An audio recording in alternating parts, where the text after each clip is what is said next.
Kenyans going to ICJ brings more chaos than tranquility in the region. The Kenyans' consent to be taken to ICJ under Article 36 was not accepted. And Kenya has a mandate today to take back and do what we call a declaration as to whether they would like to take part in this ICJ. ICJ is not a court of a criminal nature. ICJ is a court of consent. If Kenya wants to withdraw from ICJ, Kenya can take one step back right to the court and stop cooperation with the court. Let the court take its measures until they solve the problems that you see that have been talked about. A Somali judge presiding over a corrupt bench making a decision, forcing Kenya into a corner to appear in this court, even when they are not prepared. The African Union Charter is very clear on the matters of the maritime borders and all the borders of African countries.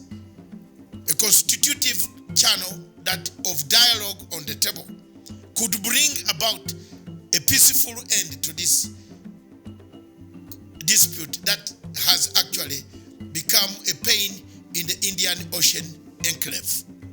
It is very sad that the president of Somalia, President Famijo, tries to play to the gallery of imperial whims by calling a bluff of what they had agreed and the chairmanship of African Union.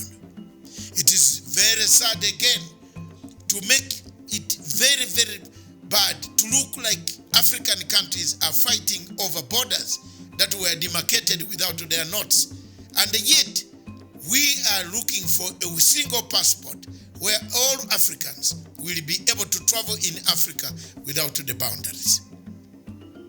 It is sad again when you look at the trade, the inter-African trade, that charter which Somalia itself has endorsed and ratified, which will allow free trade in Africa without the borders. And then Somalia looks for a barrier that could bring about hardships in the region. Given all this, I think Kenya has a right to go back to the court, to write to the court, to tell them we have reconsidered, and our declaration is that cooperation of this court will depend on conditions like the presiding judge leaves